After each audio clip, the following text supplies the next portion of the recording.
Tonight on Talking Politics, how much of a politician's private life should be public knowledge? We'll dig into the debate on that question sparked by Governor Maura Healey's secret trip in February. But first, after months of stopping short, Congressman Seth Moulton is now calling for an immediate ceasefire between Israel and Hamas, joining 4 other Massachusetts representatives and both of the state's senators in calling for a halt to the war in Gaza, where more than 30,000 people have been killed since October. In a statement, Moulton called Hamas a terrorist organization. He also condemned Prime Minister Benjamin Netanyahu's, quote, brutalist waging of the war, writing, "The ceasefire deal is our best hope to avoid more death." And Congressman Moulton joins me now. Thank you for being here. I want to ask you, before we get to the ceasefire and the situation in Gaza, you just wrapped up voting along with your House colleagues, on $1.2 trillion in spending bills that are going to keep the government up and running. One of our producers handed me an article about that vote in which some Republicans were already crying out that this was a betrayal by House Speaker Mike Johnson. Is this vote, or are these votes to keep the government up and running, going to imperil his speakership? Well, one of the craziest Republicans already filed a motion to vacate, to set in process the maneuver that ultimately cost Kevin McCarthy his job as the last speaker. So it is a legitimate threat. Now, I think the vast majority of Republicans don't want to see continued chaos in the House. Remember, we went 3 weeks this past fall without a speaker, the first time in American history that has happened. That's on the shoulders of House Republicans. They're the ones who made that happen. They're the ones who have shown they can't even manage the House of Representatives. I don't think they want to prove that again. And this would be Marjorie Taylor Greene, correct? I heard this from you before we started rolling. That's right. That's right. Okay, so you, just to be clear, you don't think that the lion's share of Republicans are going to be inclined to go along with her proposal? That's correct. Now, the question, of course, is how many, right? Because if it's just one Republican, just Ms. Taylor Greene, then it's not going to be an issue. If it's a handful of Republicans, because their margin in the House is so small, it could be a real problem should Democrats also, as we usually do, vote against a Republican speaker. So there will be a lot of uncertainty when we come back to Washington next time. Let's talk about your call for a bilateral ceasefire between Israel and Hamas. You have, from the outset of this conflict, starting with the October 7th attack by Hamas on Israel, you have emphasized Israel's right to defend itself, but you've also voiced concern for a while about Israel's prosecution of the war if they know what approach they want to take, if that approach may be counterproductive as opposed to beneficial. Why are you calling for a bilateral ceasefire right now? Well, let me be clear. A bilateral ceasefire means a hostage deal. It's the deal that's on the table that Israel has been trying to negotiate with Hamas. And currently Hamas, not Israel, is putting up the roadblocks to that deal. We want to see the hostages returned. They've been captured for 166 days since October 7th. And the ceasefire is what Israel is willing to give in return for doing so. This is quite distinct from people on the far left who are calling for a unilateral ceasefire, just stopping the war, stop trying to get rid of Hamas, and do nothing to get the hostages back. I'm certainly not calling for that. So just to be clear, you want this to be immediate, you want it to be bilateral, you want an exchange of hostages to take place. It sounds like you don't want it to be indefinite, correct?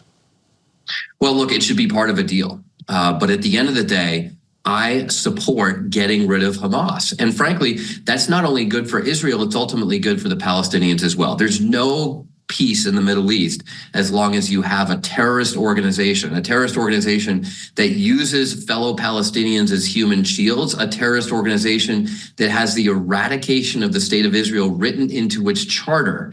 There will never be peace as long as Hamas is in power.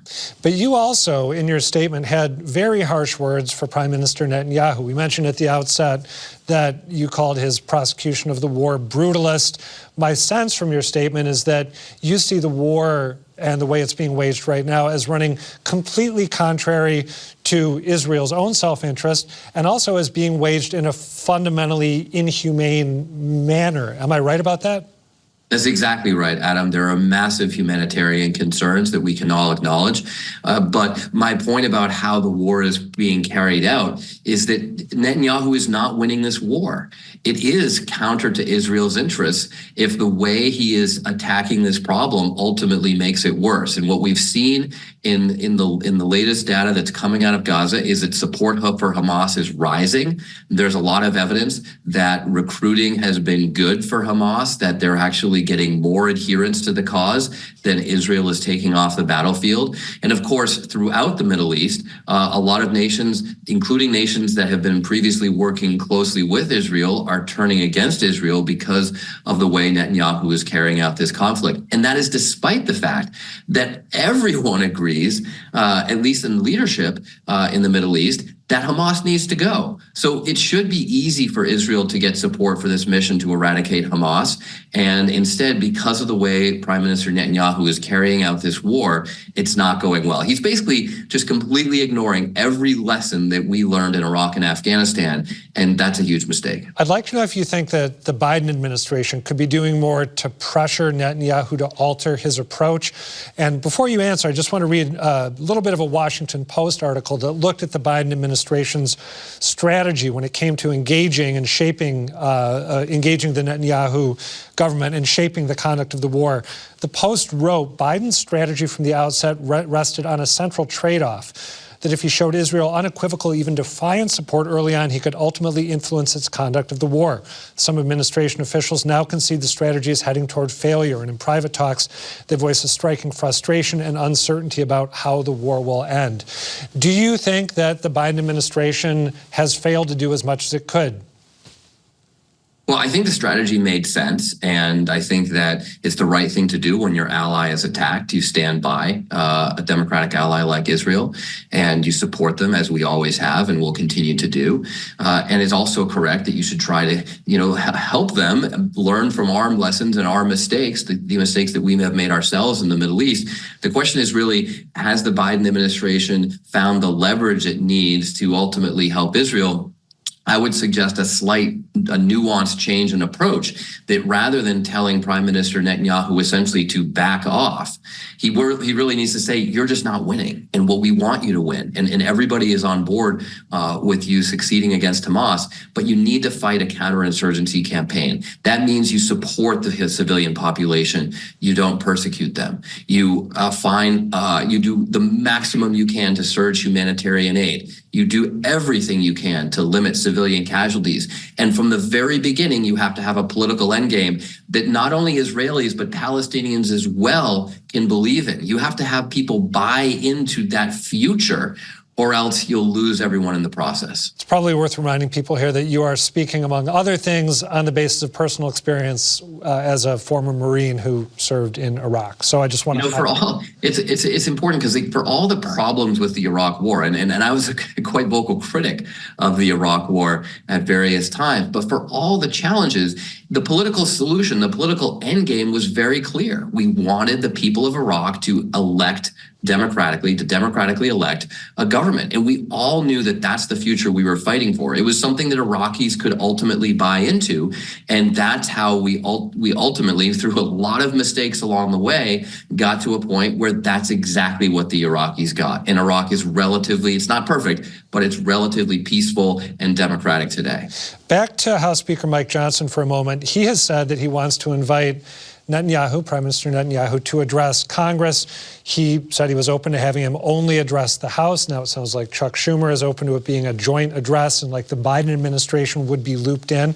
What do you make of this move?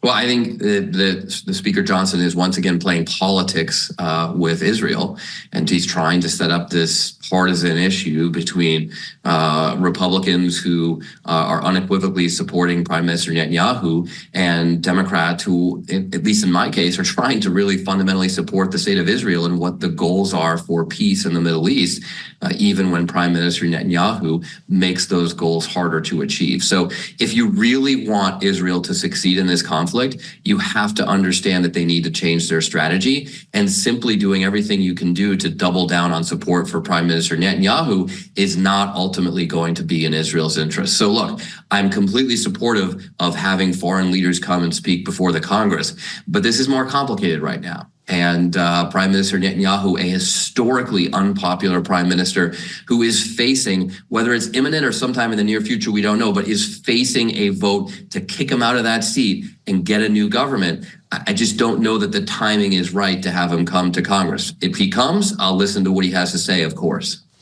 I want to shift gears radically here and get you to talk a little bit about a bill that you filed that would transform America's rail network if it, in fact, were to pass. The American High-Speed Rail Act, it would pump more than $200 billion, I think I've got that right, into a national high-speed rail network, create, you say, 2.6 million jobs. If this bill were to pass, how much quicker would rail travel become? You'd be able to get from Boston to Washington in 3 hours, from Boston to Chicago in 4 hours. Never a weather delay. Trains always on time. High-speed trains in Spain give you your money back if the train is 5 or 10 minutes late. Imagine that from any U.S. airline or, frankly, from Amtrak today. So it would be entirely transformative. There would be a train every 10 or 15 minutes to New York and Washington because there would be no more flights. There would be no market for flights. The choice is between spacious seats on a high-speed rail train that gets you downtown to downtown faster than you can fly, or being stuck in a pressurized aluminum tube 35,000 feet in the air, praying that the door doesn't blow out. The problem is, in America, we don't have that freedom of choice. The rest of the world, you can make that choice between flying or taking high-speed rail. We don't have a single high-speed rail line in America. This bill would be a down payment on actually creating a national network. You know, I was laughing about praying that the door, your line about praying that the door doesn't blow out. It is, of course, completely unfunny. I shouldn't even have chuckled. Well, look, I mean, it's absurd. It's sadly true. It's absurd. It is sadly true. That is the reality that we face flying in America today. Is there any Republican support for your legislation? Because my sense is that Republicans tend to see train travel as something that's unsettlingly European, maybe vaguely socialistic. I don't know if I'm right about that, but is there bipartisan support or the potential for it? The Republican opposition, as you describe, is hard to pin down and really strange, frankly. High-speed rail is also just a better return on investment. So if you're a fiscal conservative, like many Republicans claim to be, you should want to put money into high-speed rail, not into airports or highways. So what that means is that there is a lot of Republican support behind the scenes. And I sense that growing, but in a formal sense, we don't yet have a Republican co-sponsor of the bill. That's, of course, something I'll be working hard on in the coming weeks and months. Recently, we heard from your colleague, Ayanna Pressley, about her opposition to a bill that passed the House by a big bipartisan margin that would ban TikTok if it is not spun off into a separate autonomous company. Let's take a look at how Representative Pressley explained her opposition to that bill. I voted no because although I certainly agree that we need to take immediate action to enact greater oversight over big tech and social media, but we need something more comprehensive. We should not be targeting TikTok. I think the bill that came before the House is really the wrong approach. I do have concerns around privacy. I have concerns about data harvesting, but those concerns are not unique to TikTok. You voted for the ban or the proposed ban. Why? First of all, it's not a ban. It just says that we need to, the Chinese owners, which essentially is the Chinese Communist Party, needs to divest of TikTok. But if they didn't, there'd be a foreign company. Right. And let's be clear, this is not, it was inaccurate for her to say that this is only targeting TikTok. That's not what the legislation says. The legislation does apply to TikTok, but it sets out rules that will apply to any social media company owned by a foreign adversary. Look, if CNN or WGBH was owned by the Soviet Union in the heart of the Cold War, we wouldn't say that that's a good idea. And CNN and WGBH don't influence our kids, our children, nearly to the extent that TikTok does. So there are real serious dangers. Some of them Representative Presley acknowledged, but there's no other means to deal with this than supporting this bill. So I'm very proud to support it. No piece of legislation is perfect, but this is a huge step in the right direction. And at the end of the day, I think users are going to find that TikTok gets better. Why? Because once it's sold, or maybe there's a new TikTok in its place, the feeds that people get on their phones will actually be influenced more by TikTok users than by the Chinese Communist Party. That'll be a good thing for America. That'll be a good thing for our kids. Ultimately, it will be a good thing for this social media. Before we wrap up, and you'll have about a minute to answer this question, but you've been pushing for years to elect more veterans to Congress. You've set up a PAC for that purpose, the Serve America PAC. How active is that PAC, and how active are you going to be in this upcoming election cycle? Well, I'll tell you what, if you came to our kickoff in Boston a few weeks ago, you would have found it the most active, excited, and positive political room in America today.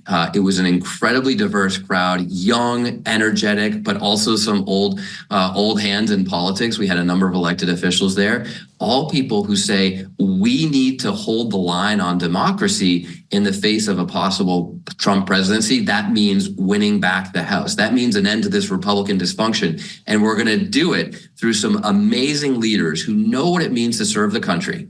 They've already proven that. And they're running in some of the toughest races, the critical races in America that we need to bring into Democratic hands. So I'm excited. There are a lot of people excited about this effort. It's a way to win the House. It's a way to help hold on to the Senate. And ultimately, it's a way to just get better leadership, better, more principled leadership into politics. God knows, we all know that we need that in America today. All right, Congressman Seth Moulton, thank you very much for taking time to talk with us. Appreciate it. Thank you, Adam. Next up, how much information do public officials owe us about their personal lives? That's the question at the heart of a controversy over a secret 4-day trip Governor Maura Healey took last month, leaving Secretary of State Bill Galvin in charge. Both Republicans and some of Healey's fellow Democrats had raised concerns. And just a short time ago, after much public debate, Healey's office finally disclosed where she went. Puerto Rico with her partner Joanna Lydgate. But did she really owe the public that information? Boston Globe columnist Joan Vanacki and Commonwealth Beacon reporter Gin Dumcius join me now. Hello to both of you, and thank you for being here. So Joan, I should start off by giving credit to your colleague Matt Stout, who drove this story. He was on it day in, day out, so kudos to him. That being said, I have a hunch there's going to be some people watching at home, who, in particular Maura Healey fans, who are going to be shouting back at the screen, so what? She wanted to go on a private trip for 4 days. She's entitled to have a little bit of privacy, a little bit of autonomy. What's the big deal here? How would you answer that objection? Well, first, yay, Matt Stout. You know, he is asking tough questions, not always easy to do that. It's not. Second of all, I mean, Maura Healey came into being governor saying that she was going to be very transparent. More than any other More governor than any before other her, one else. And on the topic of where she's traveling, she's been the polar opposite of that. And I think there are legitimate grounds for public interest in this. One, she travels with security that's paid for by the taxpayers. Two, you know, where she's going raises questions about whether or not she's, going at the expense of donors. So there could be ethical issues. None have been raised, but like it's a fair thing to question. And third of all, the people of Massachusetts deserve to know who's in charge and when she's out of the state. It's probably worth mentioning, you talked about how she had promised to be more open than any administration before her.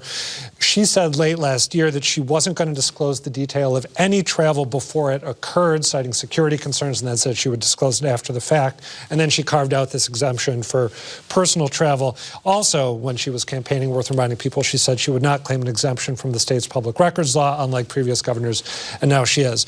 Again, what would you say to people who argue this really is none of our business? She's entitled to have some semblance of a private life on the rare occasion she can pull it off. Well, I think it's fair to ask for some consistency on that front. And when she said this week, my personal life is my personal life, the next day, the Boston Globe's Love Letters columnist dropped a podcast where she and her partner got, into kind of how hard it is for her to be governor, how hard it is on the relationship and their favorite playlist. And that's, the podcast is actually worth listening to because it offers a lot of insight into not just their relationship, but what Healey how Healey views the governorship. But it sent that mixed message of where is the line, what's personal versus what's off limits. So that was kind of what we honed in on. Let's actually take a look both at what the governor had to say before she was disclosing that she'd gone to Puerto Rico, her argument for keeping that information private.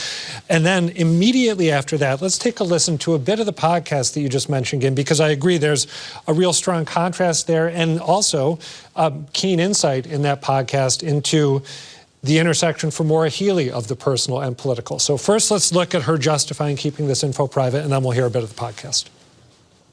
I do disclose when I'm out of state, whether it's for personal or professional reasons. Certainly when I'm traveling as governor in my professional duties, I not only provide my calendar, but I provide all the information about where I am, who I'm meeting with, what I'm doing. I've said, though, for my own family's privacy, I'm not going to provide the same level of detail. Personal is personal, and I think most people understand that. It's weird if your partner is the governor. You can't go out places. You can't go out to dinner without people looking at you or oftentimes coming up to you. You can't turn on the TV without, seeing my face on the screen or reading about me in the paper. And I think that just is a really kind of surreal and experience for one's partner. So what I heard in that clip, Gin and Joan, is someone who is experiencing some strain when it comes to the amount of scrutiny that she's receiving as governor, is sensitive to the strain that it might be placing on her partner, and is looking for ways to carve out some portion of her life that doesn't yield the same scrutiny or isn't subjected to the same scrutiny. But that's me psychoanalyzing, but she's pretty candid in that podcast. But you, like Gin, saw a double standard, right, between not saying where she went on vacation and then doing this podcast where she sort of bared her soul? Well, I think two things can be true. And yay, Meredith Goldstein, she got Maura Healey to talk in a more personal way than I think anybody else has. So it was very revealing about the pressures of being governor. At the same time, it was a mixed message. On one hand, it's hard. I don't think you can say the personal is the personal and then start talking about, love songs and, when you met your partner. I mean, imagine if Charlie Baker did that, with his wife. I mean, well, maybe that it worked. I don't know. But I'm going to throw something else out.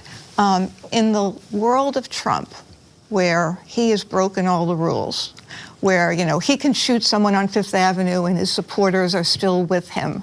Why can't the governor of Massachusetts go on vacation and not tell people? I mean, I think that the rules have changed, and Trump has kind of changed the rules, and other politicians may be sitting there and saying, like, why do I have to adhere to the old rules?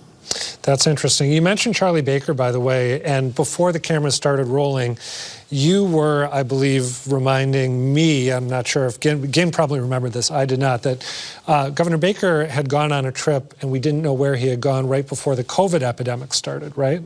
Well, that was, I think, another trip. I had done like what we used to call a clip check, and this was back in 2016 when he went to some conference of some conservative think tank and didn't tell anybody. Right. And then when he came back, there was, questions about who he met with and, what he said and all of that. But there was another trip that I think has also been raised about right during the pandemic when he went skiing, and questions were raised about that. That's the one I was thinking of. Questions were raised about that as well. Yeah.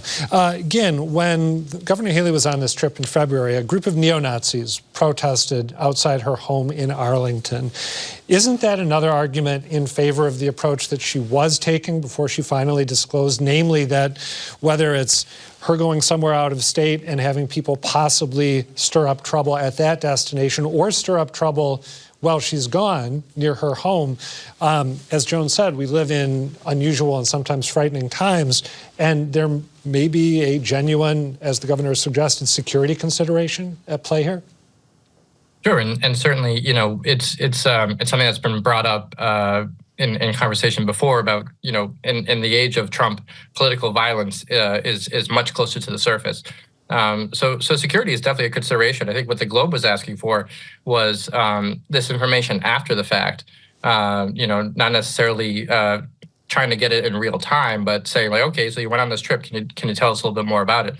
And I think that's a fair question. Again, knowing where the governor goes, again, because of that, the public implications of security, paying for that security, the ethical considerations, if there are any, I think that allows for some, for the public to have some questions about that. Joan, I want to ask you, before we wrap up here, when the governor nominated her former partner, Gabrielle Wolohujian, to serve on the SJC, you wrote a column suggesting that it was possible that interest in the problems that could pose, the difficulties that could create, was engendered to some extent by the fact that Maura Healey is the first female governor and the first out gay governor of Massachusetts. Do you think the same thing might be true in this case, that maybe the interest in this trip was driven by ancillary considerations, in addition to the ones that we've already talked about here? Listen, I'm sympathetic to any public official and the scrutiny that they have to get. In this case, I think people have been fairly gentle on Maura Healey. And I think it is possibly because of her status as the first female governor and also her status as the first openly gay governor. I'm not saying the scrutiny should be tougher, but I don't think that she has all that much to complain about. Okay. Joan Vinacci and Gin Dumcius, thank you both for talking this through. That's it for tonight, but do come back next week, and please let us know what you think. The email is talkingpolitics@wgbh.org. The website's gbhnews.org/talkingpolitics. Thank you for watching, and good night.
I watch you every